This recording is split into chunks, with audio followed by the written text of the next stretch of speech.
5 மாநில சட்டப்பேரவை தேர்தலுக்கான அட்டவணையை இந்திய தேர்தல் ஆணையம் இன்று மாலை வெளியிட்டிருக்கிறது.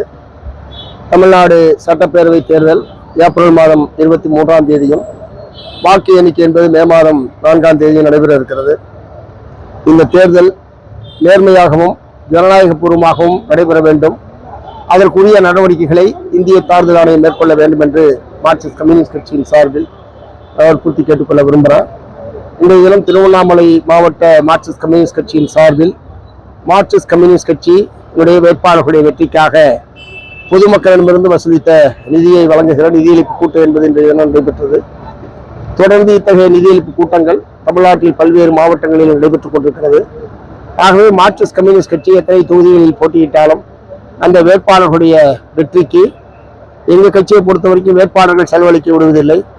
மார்க்சிஸ்ட் கம்யூனிஸ்ட் கட்சி தான் அந்த தேர்தல் செலவு மொத்தத்தையும் செய்வது என்பதை நீண்ட காலமாக நாங்கள் வழக்கத்தில், இங்கே மட்டுமல்ல இந்திய நாடு முழுவதுமே அதை வழக்கத்தில் வைத்திருக்கிறோம்.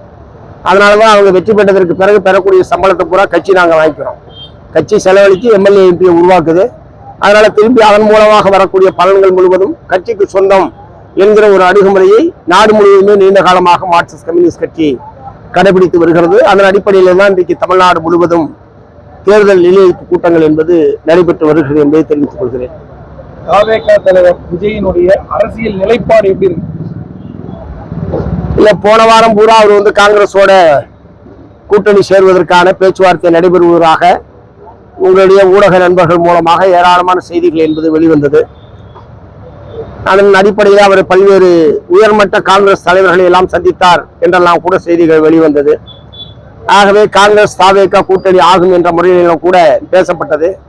திடீர்னு பார்த்தா இந்த வாரம் அவர் பிஜேபி அதிமுகவோடு பேசிக் கொண்டிருக்கிறார், குறிப்பாக பிஜேபியுடைய அகில இந்திய தலைவர்கள் அவரோடு பேசிக் கொண்டிருக்கிறார்கள் என்கிற செய்தி என்பது கடந்த 4 நாட்களாக வந்து கொண்டிருக்கிறது. ஆகவே இது ஒரு அரசியல் ஸ்திரமற்ற நிலைமையில் அவர் எந்த பக்கம் செல்வது என்பதை புரியாமல் ஒரு குழப்ப நிலையில் விஜய் அவர்கள் இருக்கிறார் என்பதைத்தான் இது வெளிப்படுத்துகிறது. அதே நேரத்தில் பிஜேபியை பொறுத்தவரை தன்னுடைய அரசியல் லாபத்திற்கு, சுயலாபத்திற்காக பல்வேறு கட்சிகளை விழுங்குவது என்பதை வாடிக்கையாக வைத்திருக்கிறது. இந்திய நாட்டில் பல கட்சிகளை அதை போல் அது விழுங்கி இல்லாமல் செய்திருக்கிற நடவடிக்கை என்பது இந்தியாவில் பல மாநிலங்களில் நடைபெற்றிருக்கிறது. ஆகவே இத்தகைய கட்சிகளை தாங்கள் சொல்படி ஆடுகிற, தான் சொல் கேட்டு ஆடுகிற ஒரு பொம்மையாக வைத்துக் கொள்வது, இல்லை என்றால் அந்த கட்சியையே இல்லாமல் செய்வது என்பதுதான் பிஜேபியினுடைய வாடிக்கை. அப்படிப்பட்ட ஒரு வலையில் இன்றைக்கு விஜய் அவர்கள் சிக்கி இருக்கிறார்கள். வலையில் சிக்கி அவர்கள் வாயில் விழப்போகிறாரா, வலையிலிருந்து தப்பித்து வெளியே வரப்போகிறாரா என்பது அடுத்த ஒரு சில நாட்களில் தெரியும். விஜய் எப்போ மீட்டிங் போனாலும், எங்க விசாரணைக்கு போனாலுமே மூடப்பட்ட கார்ல தான் வெளியே வருவாருங்க. இன்னைக்கு சிபிஐ விசாரணை முடித்து வெளியே வரும்பொழுது சந்தோஷமா கையை ஆட்டினபடி வர்றதா சொல்றாங்க. அதை நீங்க எப்படி பாக்குறீங்க? இல்ல, அவரு கையை ஆட்டிக்கிட்டு வரட்டும், கையை கட்டிக்கிட்டு வரட்டும், அதெல்லாம் ஒரு பிரச்சனை இல்லை. அவர் அரசியல் நிலைப்பாட்டை எப்ப என்ன விதத்தில் மேற்கொள்கிறார் என்பதுதான் எங்களை பொறுத்து கவலை. அவர் கையை கட்டிக்கிட்டு இருக்காரா, ஆட்டிக்கிட்டு இருக்காரா, ஒட்டிக்கிட்டு இருக்காரா என்பதெல்லாம் பிரச்சனை இல்லை. இல்ல, அது உள்ள என்ன நடந்துன்னு தெரியாது. நம்ம அதை வச்சுக்கிட்டு ஒரு யூகத்தின் அடிப்படையில் இப்படி இருக்கலாம் அப்படி இருக்கலாம் என்ற முறையில நாங்க சொல்வதற்கு தயாராக இல்லை. ஆனால் கிடைத்திருக்கிற செய்திகள் என்பது பிஜேபி அவரை தங்களுடைய அணிக்குள் கொண்டு வருவதற்கான ஒரு தீவிரமான முயற்சியில் ஈடுபட்டிருக்கிறது. அந்த நிர்பந்தத்திற்கு இவர் அடிபணிந்து செல்வார் என்கிற முறையில தான் நிலைமைகள் என்பது இருக்கிறது. இல்லை என்றால் வேறு விதமான நிர்பந்தத்தை திரு விஜய் அவர்களுக்கு அவர்கள் கொடுப்பார்கள். அதை எதிர்த்து நிற்கக்கூடிய அளவுக்கான தைரியமிக்க தலைவராக விஜய் அவர்கள் இப்போது இல்லை என்பதுதான் இருக்கிற நிலைமை.